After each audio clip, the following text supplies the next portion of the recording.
This is D3D4 Football's Quickfire reviews for 2020-21 season. I'm joined by Lee Tennant today. He's a Bolton Wanderers fan, and I think his season, it's fair to say, will have been a emotional roller coaster. It's been a crazy season if you're a Bolton Wanderers fan. At one point, it looked like you're more likely to get relegated into non-league, and at the end of the season, they go up on the final day by automatic promotion. It's unbelievable. Lee, welcome to the Quickfire review. Thanks very much for having me, James. Yeah, really appreciate you asking me on. Yeah, it's been a weird season. Let's start then with the question of how did your team perform against expectations? Pretty much matched them, I suppose. All the talk in pre-season from Evatt was we need to be going for not just promotion. I think he used the word the title a number of times, and given the fact it was a completely new, clean slate of players, barring three or four sort of legacy academy players generally, and Ali Crawford, who signed back on, who eventually didn't even finish the season with us. It was a sort of very strange time to be a fan. It was exciting. It was a little bit underwhelming after the first few marquee signings. So as the season started, I think the expectations really were for us to get promoted. I mean, we can't be languishing in the bottom league of the English pyramid for long. We've only ever been there once before, and we got out of it this time back in 87, 88. And like I say, we were fully expected to get out of it again this time. So I would say that we eventually matched those expectations. Yeah, I think eventually is a very good word to describe that. Who's your best player this season? I think it's hard to look past Ricardo Santos, despite the pretty shaky start that he had. Pretty much the whole side had a very shaky start. There wasn't many standout performances in the first half of the season, really. But I mean, Yeah. the first three weeks were pretty dire. But he came back in November. He was a pivotal part of the four straight victories in November, and beyond that, he was barring I think three performances, but we can sort of pinpoint the actual games that he didn't play well in. It's quite a good sign that you can remember the games where someone didn't play well, which meant that the majority of the games he was rock solid. And to pick up on a free from Barnett was good business. It looked like maybe one of Tobias Phoenix's signings, the director of football who departed in January. But he's swept the ball basically in our Player of the Year awards through the fans, and I think the club have done their official one now. So he swept the ball with that. So I can't really look past him. Although there are two or three others who merited being within the chat, but I think it's got to be Ricardo Santos for that. Yeah, I'd agree. I think he was a very solid player. I mean, formed a good partnership with Baptiste in that important run-in that you had. Most surprising player, good or bad? I think probably his centre-back partner, Alex Baptiste. Maybe not over the whole season. I'd say surprised at the level he reached by the end of the season, where I think he usurped Santos as probably our most consistent player from late January onwards. Like I say, the season was so condensed that he probably only played well for 4 months of like a 7-month season or 8-month season, but he was so consistent in that period. He really surprised us that he was able to keep that up and also be available, because he had a lot of injury concerns coming into his second time with us. Not played a lot at his last couple of clubs, I think Doncaster and QPR. Not sure whether it was all down to injuries, but I know he had a bad Achilles problem at one point. So yeah, he definitely surprised us, because in the first half of the season, the back three didn't really suit him. He was often playing on the right of the back three. Yeah. Didn't really have pace against any sort of tricky left wingers that might come up against him. And he was found out on a number of occasions, made a few weird decisions on the ball. And it looked like his second spell at the club was going to look like his first one, really, which you've got to say was a failure. He was only with us for a season, but he was shunted out to left back in Dougie Freeman's time. So he just recovered brilliantly, and like I say, was just a real become like a bit of a cult hero at the club, which you could not see back in even back in January, the start of January, you could not see that happening. So fair play to him at grand old age of 35. He came good for us, definitely. He did indeed. Who was your best signing? Now, I know you said Ricardo Santos is your best player, but was there someone else who perhaps could have challenged him for that crown? Well, obviously, pretty much the whole team was a new signing, apart from, like I said, Ali Crawford started the season. He re-signed in the summer, having played under Keith Hill. But so it's pretty much I can choose anyone in the side. So I'm not going to be boring and pick Santos again, because obviously he's won everything going so far at the club, I think, in the summer. So I think for best signing, I would say it's probably made in January, because until then it was really looking dire. So I would probably say Declan John down the left back. Yeah, I wondered if you would say him. Yeah, I thought he was very impressive.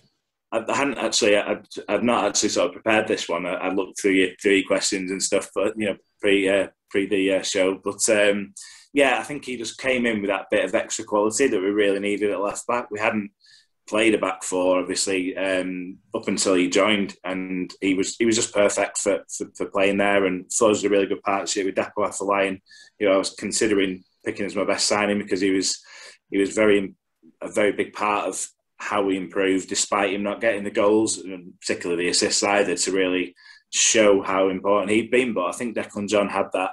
He scored a couple of early goals, a right-footed effort against Leyton Orient, which was a vital goal. Was that Steve? That could have been Stevenage actually, but he scored against Mansfield, which was a bit of a fluke to get us back to 2-1. And I think that night was absolutely pivotal for us to be 2-0 behind against Mansfield with 25 minutes left. He drove forward, he put a cross in basically, which went in the top corner, and then he set up the third goal, which was second goal, which was an own goal. And he just seemed to have that bit between his teeth when he signed for us to really push us back into any sort of contention. So I'll have to give it to Declan John and just hope he can sign for us this summer. Yeah, he was an impressive player, and I think you much needed a left back at that point as well, looking at how some of the other guys performed. Most impressive opposition player? Yeah, I had a good think about this. I'm going to go for someone a bit left field, mainly because he played so well in one of our worst moments of the season we'll come to later. But I really like look at James Brophy at Leyton Orient.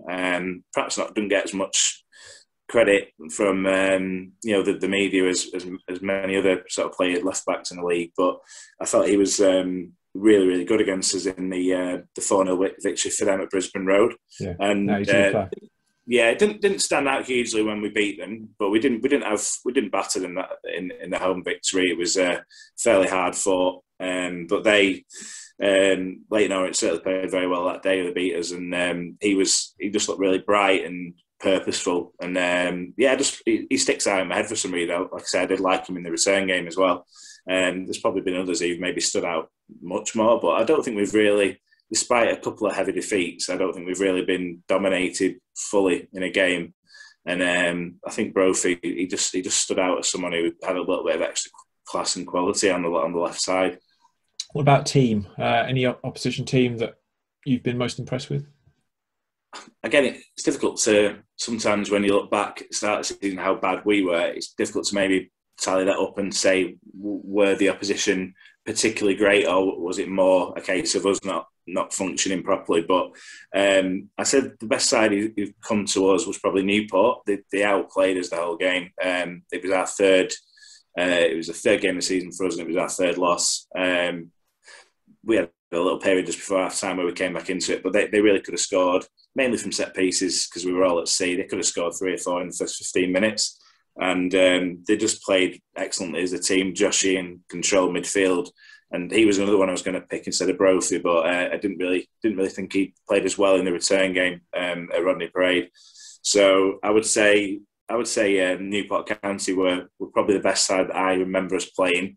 And they've obviously got this big chance to go to Wembley and potentially go up as we record this. Of course, their playoff final hasn't been played. The other question is, which team didn't impress you? Is there one side that you thought, "Oh, these ain't good"?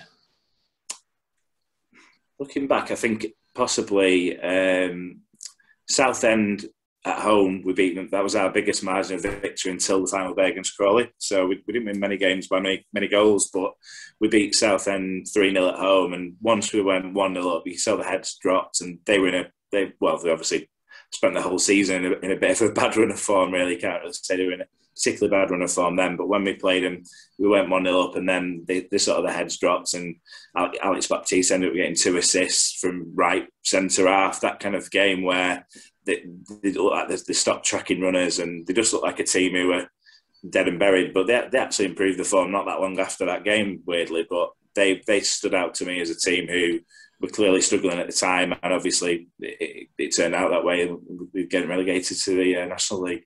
I think this next question is fairly easy to answer, but your most effective formation, I would imagine, is the 4-2-3-1 when you compare it to the start of the campaign. Yeah, absolutely. I mean, the start of the season, Evatt obviously stuck with what he knew, what worked so well for him at Barrow, and tried to recruit the players who would fit that system, but it clearly didn't suit a number of players. We brought in. I mean, I think the system lives and dies by your wing backs, and the wing backs we brought in. Gethin Jones, who is Carlisle fans, said on Twitter that he was a very solid right back, but didn't have a lot going for him attacking wise, which he definitely improved on as the season went on. But his delivery still needs work. But we had Jamie Maskell and Liam Gordon for the left. Again, neither of them proven EFL performers. Liam Gordon's been on loan at Dagenham Redbridge, scored a few goals second half of the season, but he looked like a rabbit in the headlights a little bit, and Maskell didn't look too much better either. So it was a case of we didn't really have the personnel to play wing backs. When we did bring Peter Kioso in on loan from Luton, he certainly improved that aspect of it, and he scored a few very important goals actually for his late equaliser at Barrow winner to Scunthorpe. But I think as soon as we changed the formation back to a 4-2-3-1 and put Baptiste alongside Santos and had them shielded by MJ Williams, who came in January as well, it just transformed us beyond recognition, really. Absolutely. Yeah, so we've got to go with that, like you say, the 4-2-3-1. Worst moment of the season? I think mentioning the Leyton Orient 4-0. That was pretty bad. I think some of the early games, I remember one stick in my head that I watched in the pub on the iPad was the Oldham game at home, and I think it was like five or six games in. You just thought, come on, they were bottom of the league. I think we played Grimsby the week before and we'd drawn with them, and then we played Oldham. They were bottom of the league, and we just thought, surely we've got to put Oldham away because they started pretty horrifically despite scoring goals. They were letting in goals left, right, and centre, and we just second half they just dominated us in an attacking sense. They just kept springing out just wide open gaps in the centre of the field, and I just remember thinking, like, we really are that bad that we could be dropping down again. I just remember that Oldham game thinking they only scored the winner in the last minute of injury time, pretty much, through Zach Burnley. And I just thought, oh, good, I'm going to be watching a National League team next season. So a bit of a because we have had bigger defeats than the Oldham game, but I think that Oldham game made me think, God, I'm going to be supporting a team in non-league next season. Yeah, it was pretty ropey, but your best moment of the season, as it all came good in the end? Yeah, I think it has to be the promotion. When you get promoted, you can't really, unless you've had some amazing win over a local rival, I don't think you can really pick anything else. And just the scenes of like jubilation throughout, because social media is so prevalent and obviously such a lifeline this season as well. I managed to share the experience with my mate and his dad and a couple of other people at his house in Great Eccleston, and just being able to have that match day experience in a garage, watching a big projector and watching us, finish the job, and actually having half an hour to enjoy once that Doyle third goal went in, because even with 2-0 up against 10 men, you're slightly worried, aren't you? So you know what your team are like sometimes. So when that third went in from Doyle, it just the party sort of started. Obviously, quite a lot of people were driving, so there wasn't many beers on show, but we were just great moment, isn't it? Just to get it over the line, definitely. Yeah, like I say, our last promotion was in 2015-16, I think, was it 16-17 actually, from League One, and it felt good, but this felt like the whole club had united, and we've got the right people at the top of the club. We've got the right manager now, despite some reservations I've still got. But he's come good. The whole place has just got a much more positive feel to it than it had even back in 2016-17 when we got League One promotion. And it was just a culmination of like a really nervy few weeks. And obviously, bottling it against Exeter and being able to come back and secure the promotion in such sensational style was just superb. Absolutely. Penultimate question then, going back into League One, what are your expectations for next season? I think it's a difficult one because you don't know who we're going to sign, obviously. It's hard to say at this moment in time, but the noises that Evatt is making are quite bullish, like they were at the start of last pre-season. He's not shy, is he? Yeah, he's very confident in his own ability, and it's about time we had someone like that, because we've had some negative managers over the years who sort of praised the opposition to the hill before the games, and you want someone in charge who believes we can. Why can't we go to top 6 next season? I think it's a big ask. There's some great teams in that division. Teams like Accrington who could have made the playoffs this year. We've got to get above a number of teams who I think are very good size, like MK Dons, Accrington, teams who didn't even make the playoffs, teams that will go again like Pompey with the Cowleys, and there's so many good teams in that division. But there's a number of things that could play into our hands, I think, with the fact that our style of football, not that it's always been this sort of Barcelona style, we've ground enough games out, but I think the pitches, opposition's tactics, opposition trying to nullify us have played a big part in the fact that we've not been able to dominate games like Evatt would want us to. But I think in the league above, there's better stadiums, better grounds, better pitches generally, and with less of a cup final for teams, which he's said that over and over again, which is a bit arrogant again, but it's kind of true. We were the biggest team in the division, I think, if you look back history-wise and size of the club supporters. In League One, we won't be, we won't stick out like a sore thumb. I think that hopefully will help us. My personal expectations would be not to be in a relegation battle, hopefully, and be pushing sort of mid-table towards playoffs. But it just depends who you bring in, depends who other teams bring in, and it's just so many different factors, isn't it? So, very early days. Final question then, in just 3 words, sum up your season without swearing. I thought about this one. It's a bit cheesy, but I've used it on another podcast I do for Line of Vienna. So I'm going to say promotion was Ian Evattable. Ian Evattable, very good, very good. Lee, where can we find you on Twitter before we go? So I'm at Trotter Tenzo, and I do a bit of writing for the Line of Vienna Suite podcast as well. The Line of Vienna Suite site, and I do that podcast as well. So it's you can find me on there for my Bolton Wanderers ramblings usually. So thank you very much for joining me. I really appreciate it. Hope you've enjoyed just reminiscing over what has been a very strange season, let's be honest. Absolutely, yeah, it's been great. Thanks, James. No problem. I'm glad to see the back of it though, from a fans not being in ground point of view. I think I'm looking forward to next season now. I hope you've enjoyed this. Thank you to Lee and for everyone who has come on board so far to do quickfire reviews. I'll be trying to get a few more of them out. It's slowed down a bit recently, but I will be trying to get a couple more out in the next couple of weeks, next few weeks indeed. My name's James. I hope you enjoyed our channel. Please subscribe. Please like the videos. And follow us on Twitter at D3D4Football. But until next time, take care.